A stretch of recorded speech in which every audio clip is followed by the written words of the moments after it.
Hi. Hi, everybody. So it's 12:05. I think in the interest of time, I'm going to go ahead and get started. I realize that we may have some people trickling in, but that's totally fine. So thank you all for coming today.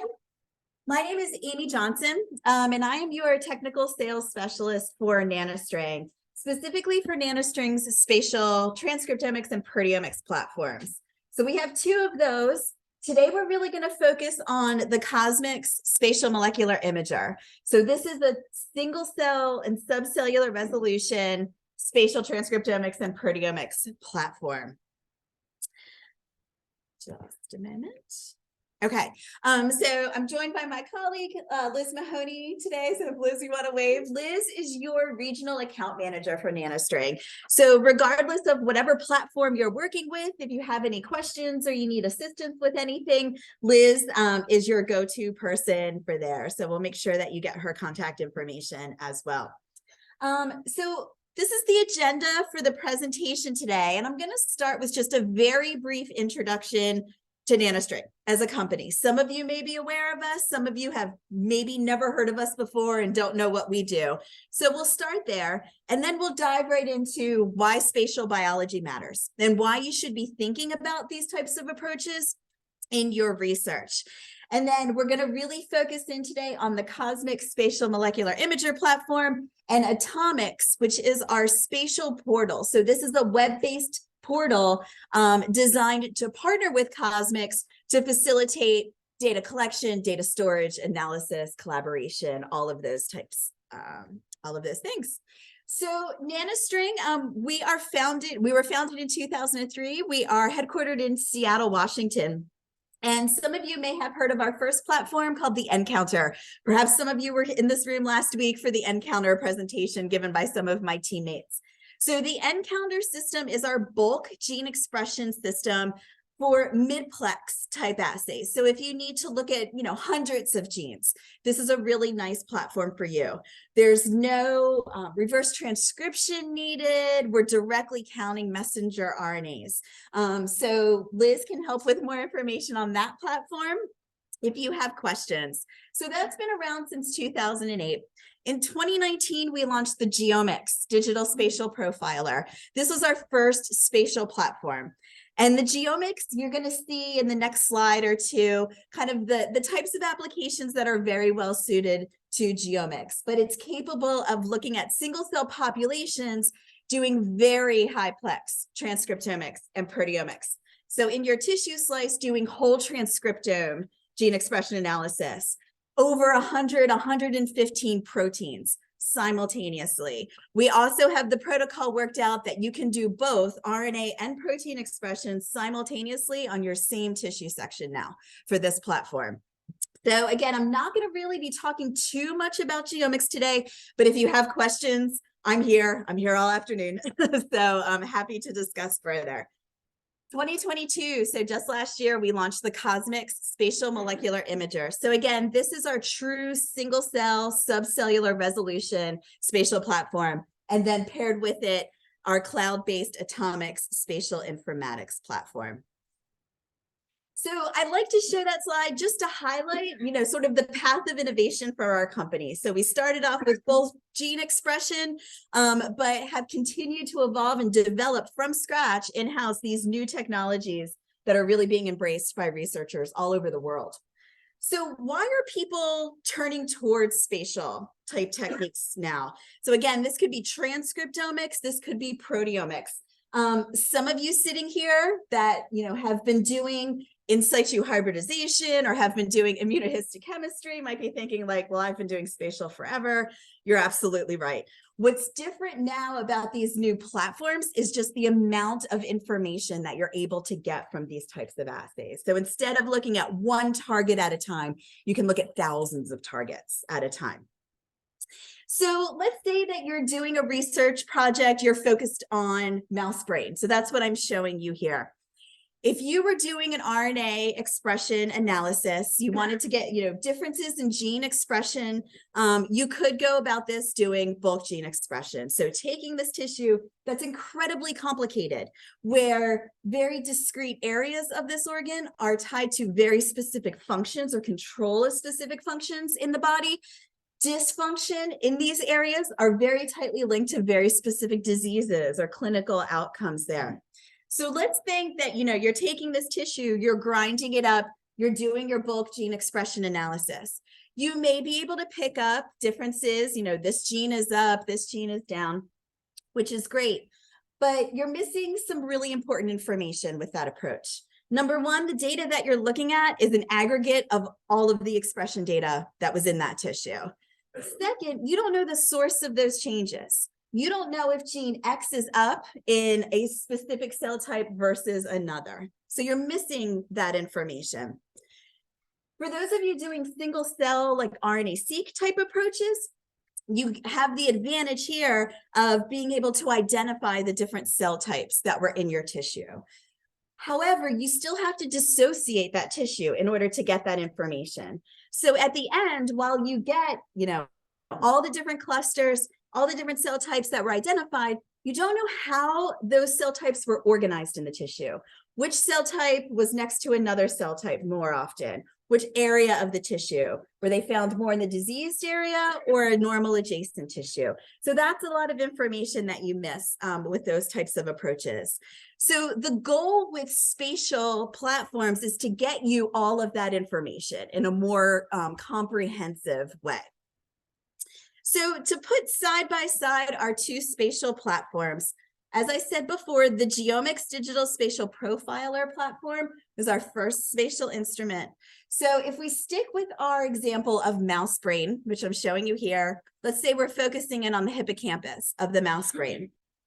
If your research questions are more centered around understanding expression profiles in specific cell layers within tissues, specific structural areas of tissues, single cell populations, looking at tissue heterogeneity from a very high-plex standpoint, the GeoMx is the platform that you would want to use. Also, if you don't really know what you're looking for, you've got a new model system, you've got something that you're not really sure what to expect. You want to cast a very wide net and collect as much information as possible. The GeoMx is the platform for you. If your research questions are more along the lines of identifying the cells that are in your tissue, cell atlasing type of approaches, looking at cell-cell interactions, looking at receptor-ligand interactions, where you really need that single cell and subcellular resolution, the CosMx, the platform that we're going to talk about today, is the platform for you. So we have these two platforms because we know that in order to capture the whole range of spatial biology in your research, there's no real one-size-fits-all type approach. And so we have these two platforms that together complement each other, feed into each other to make sure that you're getting all of the data that you need. Okay, so I've already touched upon this, the differences between the GeoMx in terms of the plex size of the assay that you're looking at, the CosMx in terms of the subcellular resolution, cell typing and cell atlasing type applications. But let me tell you what these two platforms have in common. So both platforms, both instrument platforms are automated. You prep your samples, you put them on the instrument, data collection happens there. Both platforms are compatible with formalin-fixed paraffin-embedded tissues. So Nanostring has a long history, really has built its reputation on being able to do gene expression analysis in FFPE tissues. This is a challenging sample type to do this type of work in, just because the RNA in the tissues tends to get degraded through the process of fixation and embedding. So you end up with kind of chopped up RNA to work with there. So we also work a lot with translational researchers that don't have a lot of control over the sample type they're getting from the clinic. Perhaps you have FFPE blocks sitting in your lab already. They may be years old, they may be decades old, but now you have the ability to go back to all of that tissue you've already collected and add this type of analysis to those studies. So FFPE capable, you can also run fresh frozen and fixed frozen samples on these platforms as well. Both platforms are multiomic. We're going to talk a lot about RNA expression analysis. You can also do protein expression analysis on the same instrument. The only difference is the types of reagents that you're going to use to collect your data. All right, so let's jump in and talk about CosMx. So I told you that CosMx just launched last year, 2022. We are now shipping the first commercial instruments. They went out before the holidays, so that's very exciting. We already have 180 of these booked. So people that have, seen the technology, came to seminars like the one you're in today, and committed to bringing this technology into their lab. 100 plus projects have been completed with our technology access program. So what you're going to start seeing, and it's already happening even in the last couple of weeks, is that there are researchers that now have CosMx data that are presenting, presenting at conferences, they're doing webinars, they're publishing. And so we have a couple preprints. One is that this is an image from CosMx that was on the cover of Nature Biotechnology recently, and also sort of a little bit off the beaten path. I'm going to show you a slide later on in my presentation with data from CosMx that was published in National Geographic. So a whole issue devoted to aging and sort of controlling aging. So that was pretty exciting for us to see as well. So CosMx is the best-in-class performance of any spatial imager. So again, this is an imaging-based platform, and you'll see how the workflow goes and how we collect this data. We're working on the RNA side with a plex size assay of about 1,000 genes. So geomics, you can do whole transcriptome, tens of thousands of genes at a time. Here we're working at 1,000 plex, which might not sound a lot to you, but you're going to see the amount of data and the analyses that you're going to be able to do with 1,000 targets. We already talked about the flexibility and the types of samples that you can run. So we work with lots of researchers that might have a single tissue slice on a slide. We work with lots of researchers that are working with tissue microarrays where they have, 40, 50, 70 cores on a slide. All of that is compatible with our system. So when we're running assays on CosMx, let's say you have an FFPE block of your sample, you take a 5-micron slice off that block, you're going to put it on a standard positively charged microscope slide that you get from VWR or you get from Fisher. Nothing special there. There's a certain area on that slide that the microscope can see, so we just need to make sure that your tissue is placed within that area. But other than that, nothing special. The throughput on this system is tunable. So depending on the type of assay that you're running, depending on the scan area that you're collecting information from, all of that's going to play into the throughput. So anywhere from analyzing 2 slides a week to 20 slides a week. So there's a lot in between there. We also have subcellular resolution. And so we have examples of researchers that are taking the imaging data they're getting from CosMx and doing 3-dimensional modeling with that as well. So how does CosMx compare to, say, a single-cell RNA-seq type approach? So again, for those of you that are doing single-cell RNA-seq, your endpoint is that clustering analysis, your UTISME or your UMAP that tells you your parts list of that tissue. What cells were there? So we get all of that with CosMx. But where that might be the endpoint for your single-cell RNA-seq work, that's just step 1 for CosMx. So with the same data set, you're going to see the more sophisticated analyses that we can do now because we have that cell identification information spatially resolved. So this is an example from human lymph node here. So this is what you're looking at here. Again, a 5-micron slice of human lymph node to give you an idea of what the data looks like that you get from CosMx. So we have certain scan areas, they're fixed dimension scan areas that you designate you want your data collected from. You have the flexibility to put these FOVs or fields of view, we call them, anywhere you want on the tissue. You also have the ability to array them so that you collect data from the entire tissue, which is what you're seeing here. So the first step in your data analysis and the data that you're going to get from this 1000-plex assay is the identity of the cells and where they are in your tissue. So that's what you're seeing here in the center. In this specific area of the lymph node, you see all of these individual colored dots. These are all individual cells color-coded according to the identity of the cell that we've assigned it, based on the expression data from that cell. And then if we, drill down even more, where we look at a single cell, which is designated by this teal line. So this is where we found the boundaries of the cell, where the cell ends and the next cell begins. In this case, each individual dot you're looking at is an individual messenger RNA. So this is the type of resolution. We can say, is that messenger RNA in the nucleus? Is it in the cytoplasm? So these are the types of questions that you're able to address. So I'm going to walk through in the next couple slides kind of the workflow and the chemistry, give you an idea about how we get this type of data. But what we're working with is an in situ chemistry, meaning that all of the data output we are getting from imaging the tissue itself. You're going to see that we're using combinations of probes and fluorophores to collect this data at very high resolution. I'm showing you right here the typical length of an in situ hybridization probe against a messenger RNA.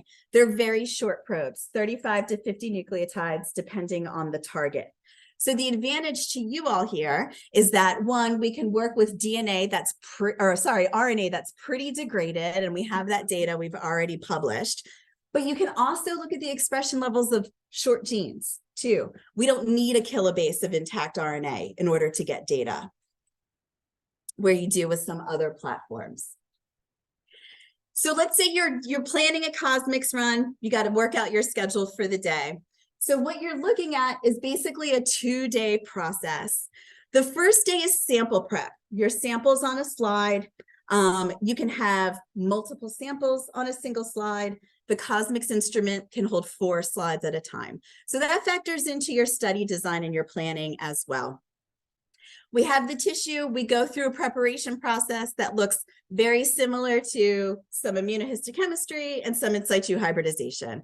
So for those of you that are already doing those techniques, it's going to look extremely familiar to you.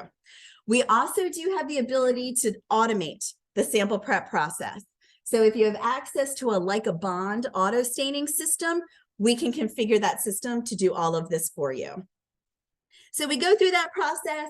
We have the sample already prepped. Day 2, there's a couple wash steps, and then we're ready to put your slides on the CosMx instrument.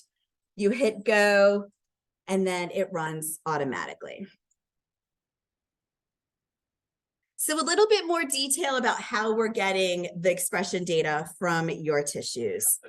What we're doing with your sample on a slide after you've gone through the sample prep process is that we're building a flow cell on that slide. And the reason we're doing that is because we're using a cyclical hybridization chemistry to get that expression data. So if we're doing an RNA assay, we're working with pools of in situ hybridization probes that have a DNA readout domain attached to them, a barcode. If we're doing a protein assay, we're working with pools of primary antibodies against the targets that we want to quantitate, and those antibodies have a readout domain attached to them as well. So what we need to do is we need to read out these barcodes. We need that data because that's going to tell us what target are we looking at and where is it in the tissue and in the cell. So what happens in the CosMx is that we flow over pools of fluorescent reporters over the tissue. They find their complementary sequence, they bind, everything else is washed out, an image is taken. Fluorescent reporters are cleaved and washed, the next round begins. So this process continues until we've read out the domains of all of the targets that have hybridized onto your tissue there. So when you're thinking about these types of approaches and trying to understand, which platform, which type of assay makes the most sense for what you want to do, or, is the best performing platform, there are several things that you need to be thinking about in your evaluation.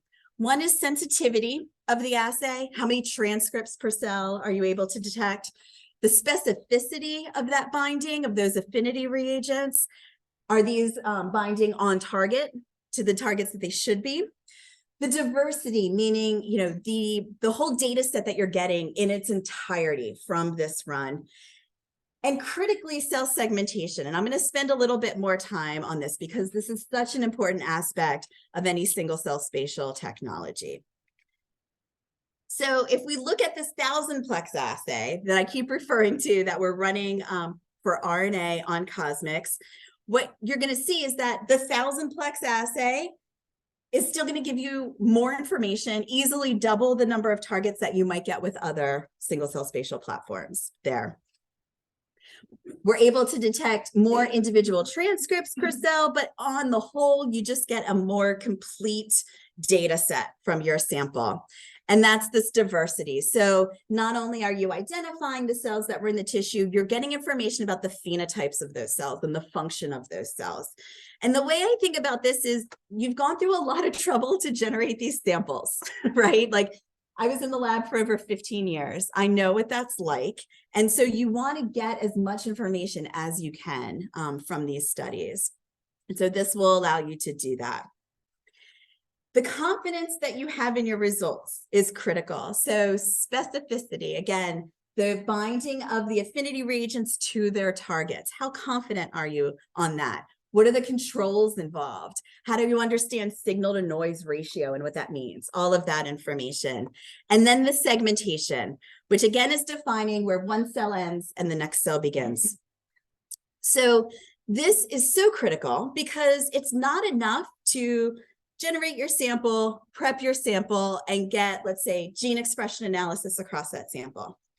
If you can't assign that gene expression data to a specific cell, that data is doing you no good. The whole point of these platforms is to be able to look at a specific cell and look at the expression profiles of that cell. So is our goal that the vast majority, 98% of the data that you're generating from this assay is usable data because we can assign it to specific cells. So how do we go about doing that? When we're prepping your sample, in addition to hybridizing on the affinity reagents, we are also going to stain with a handful of what we call our segmentation markers. These are markers that are going to, they may be against integral cell membrane proteins. They may be cytoplasmic markers. We also use a nuclear stain. So that this is what you're seeing here, the cocktail of segmentation markers. All of that data is collected and combined and processed through a modified cell pose algorithm. So using machine learning to identify where these cell boundaries are. We have a lot more details about this if you're interested in the Nature Biotechnology paper that describes the platform. But it's a really important consideration. There are other ways of going about segmentation that may just rely on nuclear staining. You're going to get a lot of data that you're not going to be able to use there. So that's why we put so much into developing our cell segmentation approach. The confidence that the probes that we're using are actually binding to what they should be binding to. So Nanostring, since 2003, has been designing probes for gene expression. Over 15 years of probe design. We have an entire bioinformatics team devoted just to this. We have experience developing over 9,600 different panels, different plexes of RNA expression assays. So all of this just to say is that this is not new to us. We've been doing this a really long time. We know what are good probes versus garbage probes. And so you can be very confident with that as well.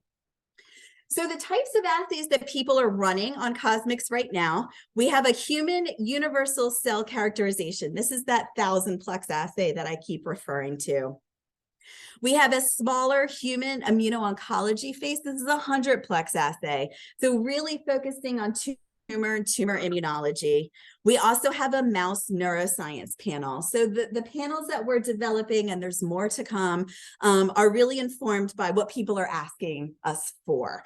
So if you have something in particular you want to see, let us know. And we send all of that back to research and development. For protein assays at the moment, we have a human immuno-oncology assay. This is a 64-plex protein assay.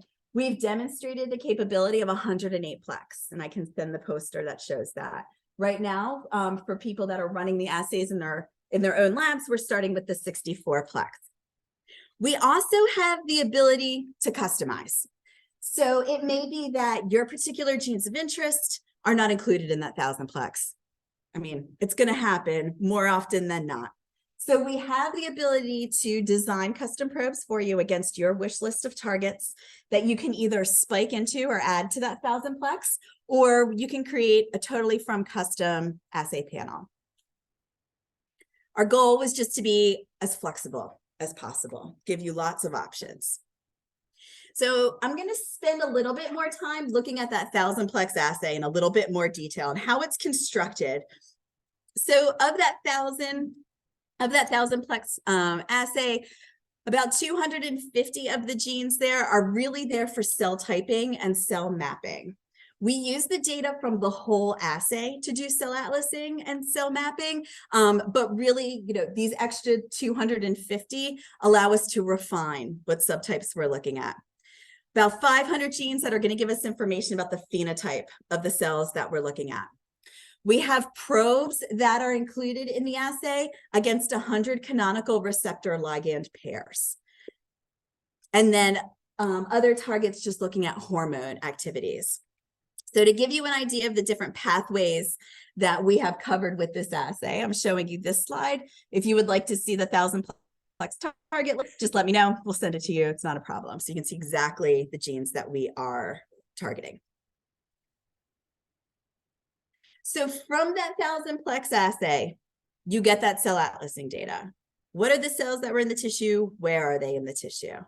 And then based on that, we can start doing analyses that look at what are the different niches or neighborhoods, the microenvironments in your tissue based on expression profiles.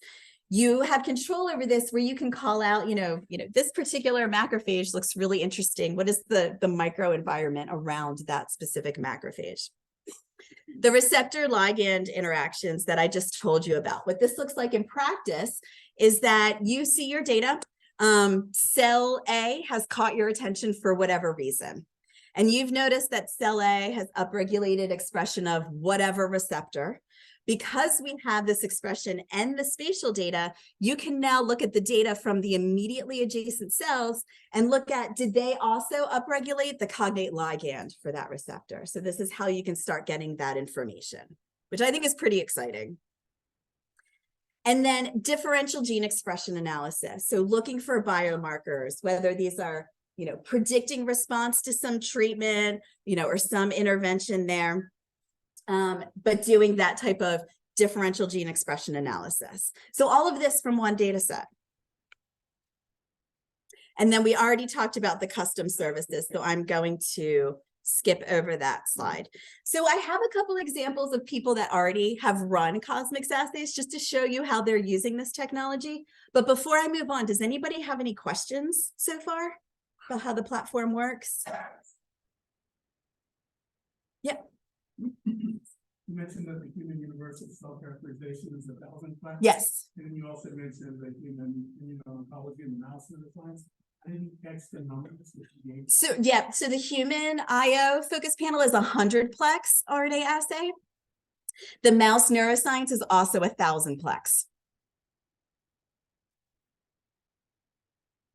Any other questions? Okay, great. So we've conducted, in collaboration with many researchers, some of them pictured here, where we've run projects on a whole variety of different types of tissues. I'm going to show you a case study. This is in triple-negative breast cancer. So this is with Aubrey Thompson. He's at the Mayo Clinic in Jacksonville.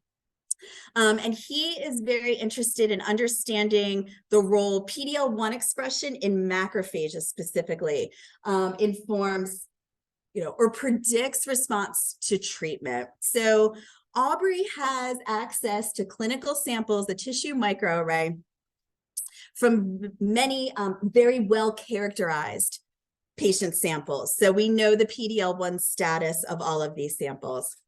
He's most interested in triple-negative breast cancer because it's a very aggressive disease. It seems to affect minorities more than other populations, and is very finding finding therapeutics that are effective is quite difficult and quite challenging. So Aubrey's using that 1000-plex RNA assay that I just introduced you to. His tissue microarray is FFPE. So he took a 5-micron slice off of that. The entire tissue microarray is 200 plus early stage treatment naive tumors from the clinic. He set down his fields of view, which is represented right here, such that he was capturing some tumor and some of the stroma or the tumor microenvironment from these cores. So depending on the size of the core in your tissue microarray, it's possible that one field of view or one scan area will cover the majority of that core there. So when we prepped his sample, of course, we hybridized on the reagents for the 1000-plex assay. These are the segmentation markers. So this is the cocktail that we use to identify where all of the individual cells are in his tissues. And this is just showing you what those images look like. So based on that data, he started off getting his cell atlasing data and then moved on to looking at more niches or more neighborhoods. So identifying, tumor versus tumor microenvironment, but then more nuanced than that. Specifically, as I mentioned, Aubrey is interested in the macrophages and how macrophages that are PD-L1 positive within the tumor differ from macrophages that are PD-L1 negative within the tumor. And then macrophages that are all PD-L1 positive in the tumor versus the microenvironment. So this is all of the analysis that he did in this study.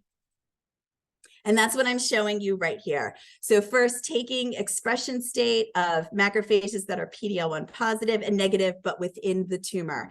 And you can see here from this differential expression analysis that even within the tumor, there are very big differences in the expression of the macrophages, the phenotype of macrophages within the tumor microenvironment there. There aren't a lot of details here. Aubrey's in the process of publishing this. So, if you're a breast cancer researcher, you can be on the lookout for that. And then again, with the same data set, the same samples, doing a comparison of macrophages that are all PD-L1 positive, but now within the tumor versus within the stroma. And again, differential gene expression analysis showing differences in those different populations. Okay. So I'm going to move on to show you an example from mouse brain. This is a 1000-plex assay as well. Giving you an idea of the different pathways or the different targets that we're looking at. Brain is a very different tissue in terms of gene expression, obviously the cell types that you're finding there, and doing segmentation. So that's why there's a separate assay for brain. So this is showing you some data of mouse brain. This is fresh frozen tissue with this study. At the time that this study was run, our plex wasn't 1,000, it was 894 plex. We were able to identify 42 different cell types within the mouse brain with that 894 targets. And so what I'm showing you here is just how those different cell types array, different areas of the mouse brain, showing you that we are detecting them where you would expect to find them in the mouse brain. So this is a gut check to us, that the design of our assay and the build of our assay is in line with what is known about mouse brain organization and has been known for decades. So this was very encouraging for us to see.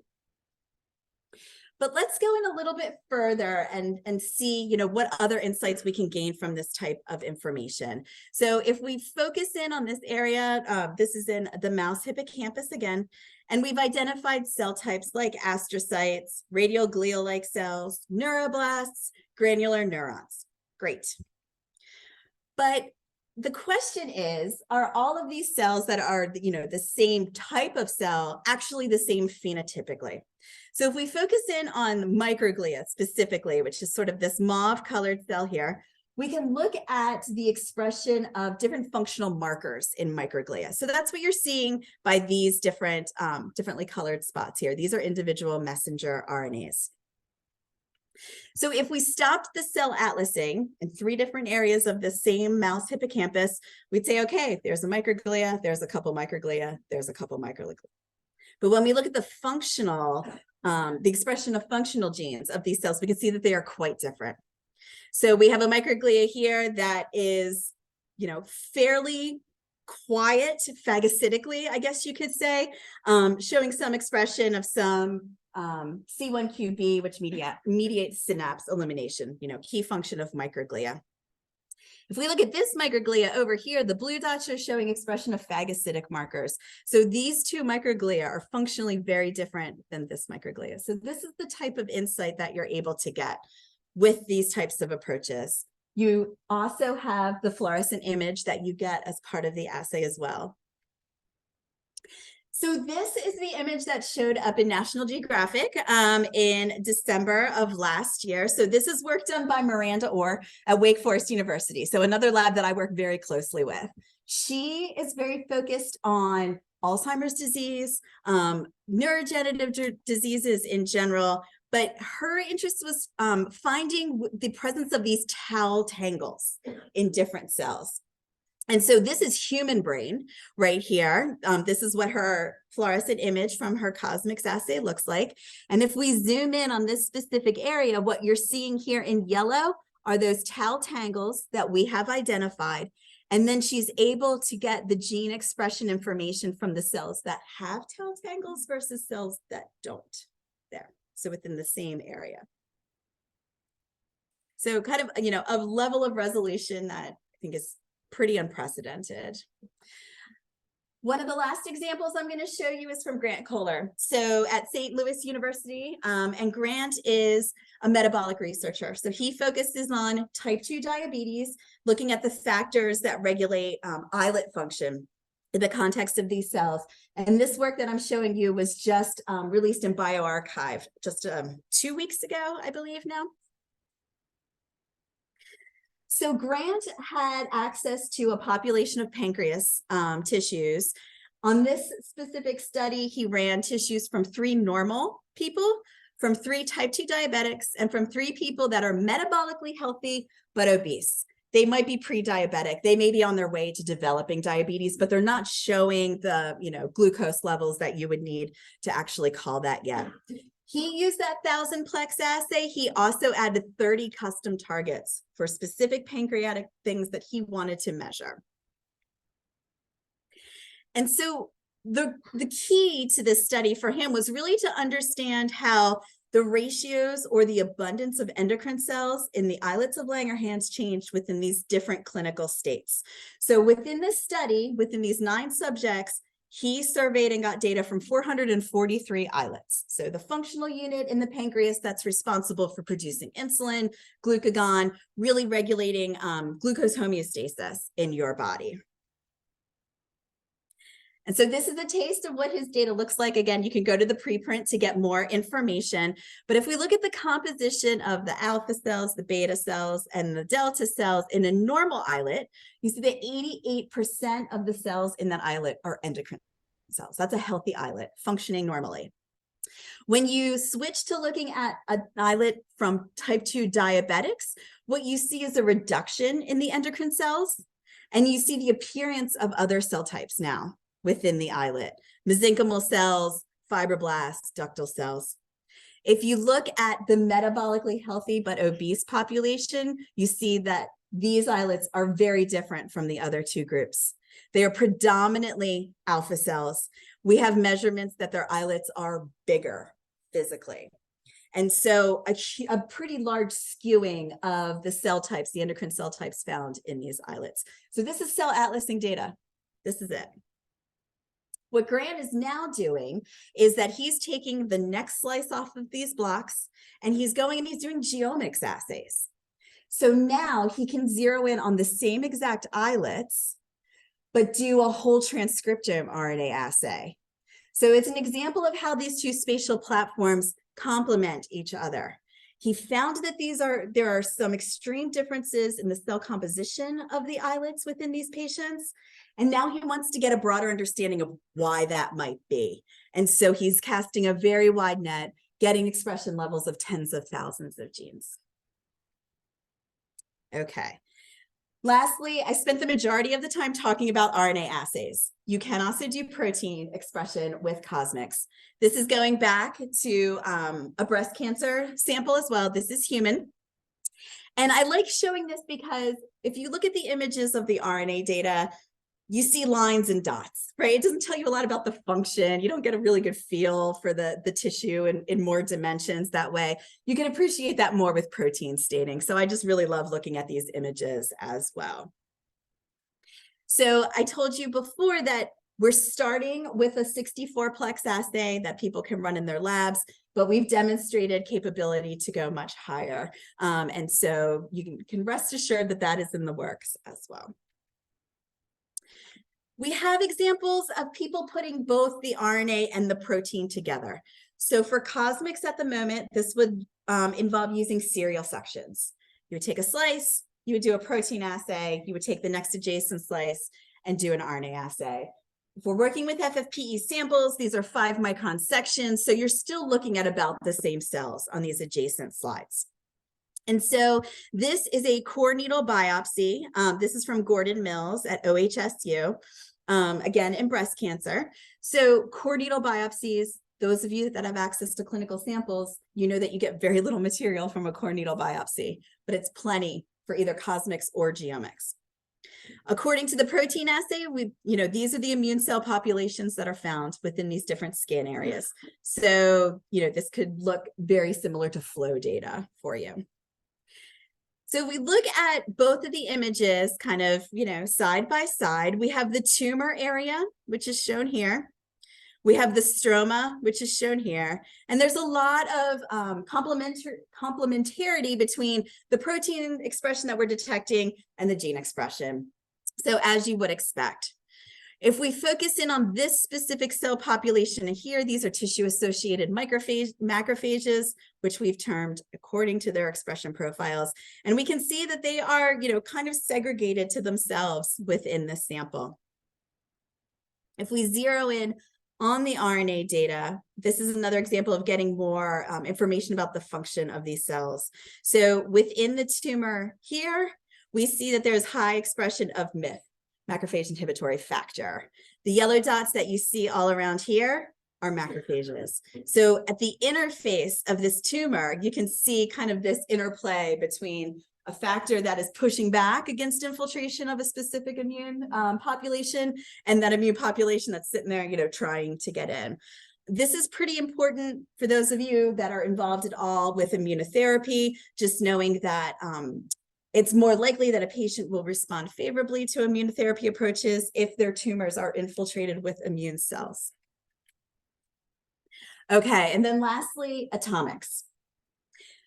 CosMx is an imaging-based platform, and so you are going to be generating a large amount of data. In order to facilitate not only collecting and analyzing that data, storing it, but also collaborating with people that may be all over the world, we've built the CosMx Spatial Informatics Portal.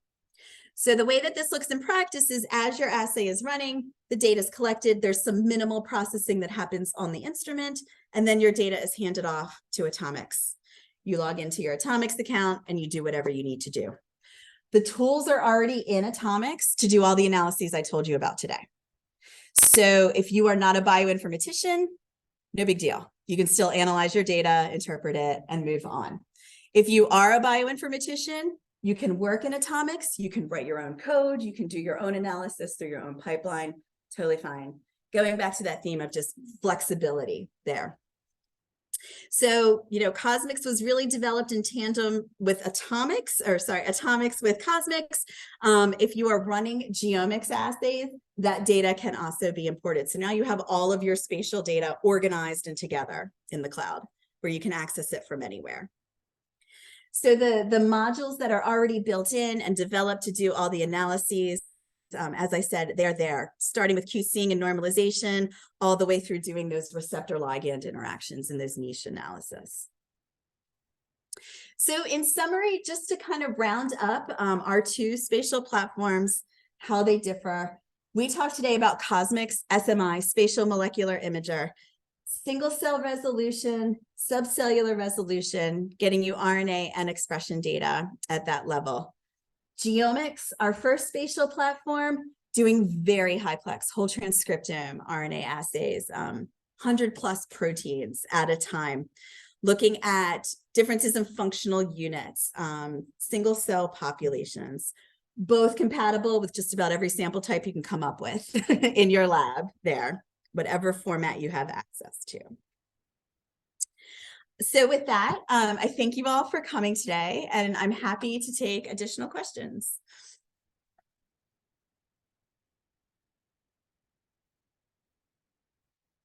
Maybe I have a question for you all. Are you seeing single cell spatial transcriptomics more? People publishing it, proposing it, a need for it in your research? I guess what brought you all here today? I'm curious.